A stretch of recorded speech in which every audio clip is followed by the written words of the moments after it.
Bienvenidos al canal educativo de la Escuela Militar de Medicina de México. Hoy nos vamos a sumergir en uno de los más grandes enigmas de la neurociencia, el origen de la conciencia. Lo haremos a través de una síntesis que combina antropología y neurofisiología para explorar su valor adaptativo, los mecanismos que la sostienen, y propondremos un marco que, la verdad, desafía muchas de las ideas tradicionales.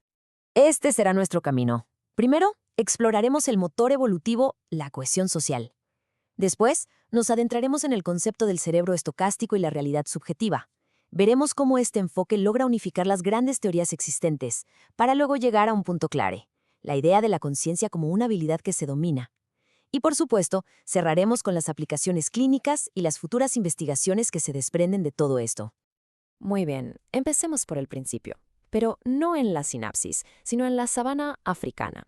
Porque la pregunta fundamental no es solo cómo funciona la conciencia, sino, más importante aún, por qué la evolución favoreció un sistema tan increíblemente costoso en términos metabólicos. Pues todo parece apuntar a dos grandes desafíos que enfrentaron nuestros ancestros. Por un lado, una inestabilidad ambiental tremenda, que exigía una capacidad de adaptación altísima.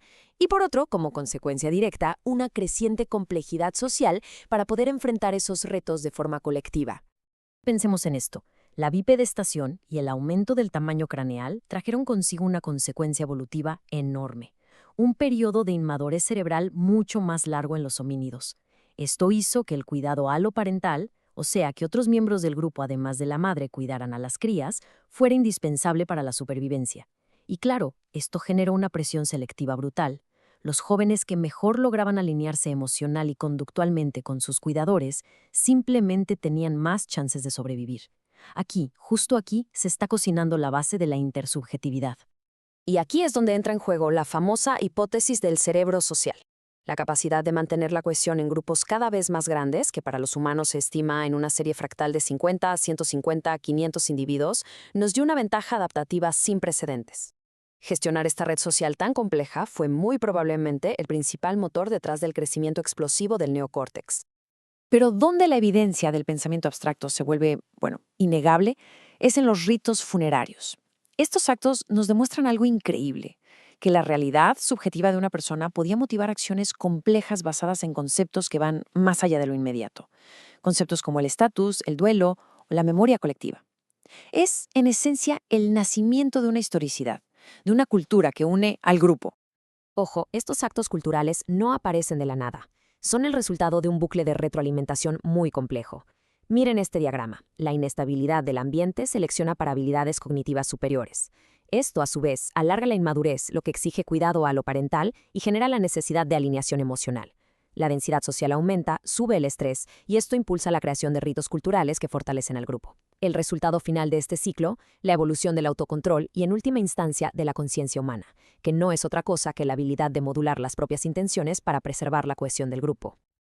Ok, ya vimos el porqué evolutivo. Ahora vamos a sumergirnos en el cómo neurofisiológico. Si la cohesión social fue la presión externa, la actividad intrínseca y estocástica del cerebro, o sea, inherentemente probabilística, es el mecanismo interno. Aquí es donde la experiencia interna, la que todos conocemos, empieza a tomar forma.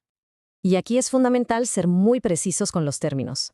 Proponemos el concepto de realidad subjetiva no como un sinónimo de conciencia, sino como algo muy específico. La experiencia en primera persona de la dinámica probabilística de nuestro propio sistema neural. Es, dicho de otra forma, la manera en que el proceso de la vida es experimentado por el propio organismo. Y la evidencia empírica respalda totalmente esta visión. Por un lado, tenemos los estados de no conciencia, como el sueño profundo o la anestesia. Estos se caracterizan por una baja entropía neuronal. La actividad es predecible, repetitiva y sigue principalmente las grandes autopistas anatómicas. Pero en el otro extremo, en los estados conscientes, vemos una alta entropía, patrones espaciotemporales muchísimo más complejos y una conectividad funcional mucho más rica y dinámica. Lo que esta gráfica nos muestra es una relación fascinante y a primera vista contraintuitiva.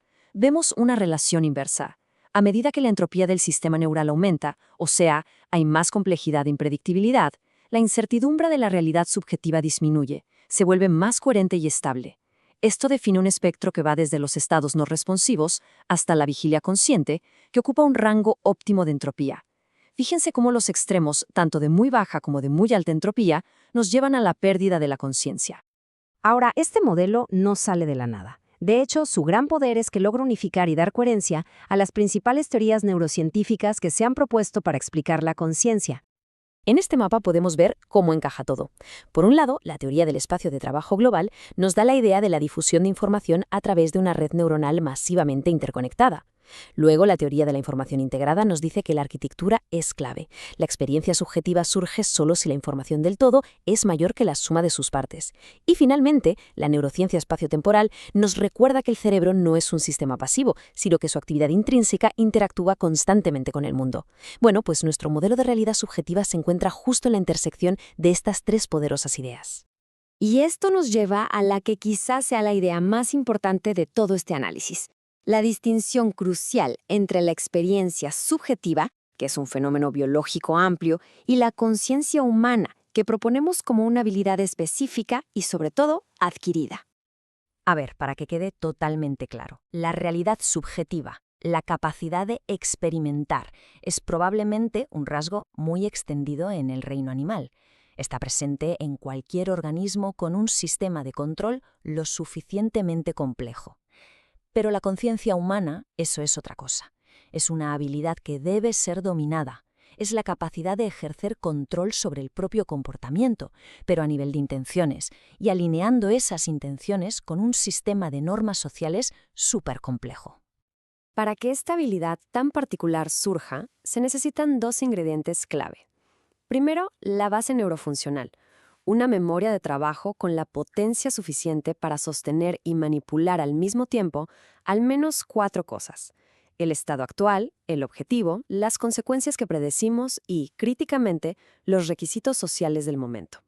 Y segundo, la necesidad socioecológica, esa presión evolutiva implacable de mantener la cohesión en grupos grandes, que es el verdadero motor que nos impulsa a dominar esta habilidad a lo largo de nuestra vida. Muy bien. ¿Y toda esta teoría cómo se traduce a la práctica clínica, al día a día en el hospital y el consultorio? Vamos a ver las implicaciones prácticas. Aquí tenemos los mensajes clave. Primero, para pacientes con trastornos de la conciencia, la medición de la entropía neural podría volverse un biomarcador que complemente las evaluaciones actuales para detectar conciencia residual. Segundo, el modelo de memoria de trabajo que mencionamos abre la puerta a fundamentar teóricamente terapias de sincronización cerebral no invasiva. Tercero, la investigación en estados alterados o en pacientes con cerebro dividido se convierte en un campo experimental único para validar estas hipótesis. Y por último, una reflexión sobre la inteligencia artificial. Este modelo nos dice que para crear una conciencia como la nuestra no basta con poder de cómputo. Se requeriría una necesidad intrínseca de cohesión social. Y para cerrar, quisiera dejar esta cita que, creo, encapsula perfectamente la esencia de todo lo que hemos discutido.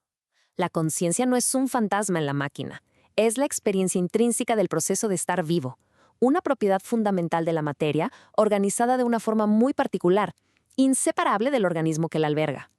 Como se puede observar, esta revisión se ha construido sobre la base de la literatura científica que aquí se muestra, integrando múltiples perspectivas para poder llegar al modelo que hemos presentado.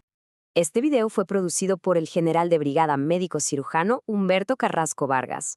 Muchas gracias por su atención.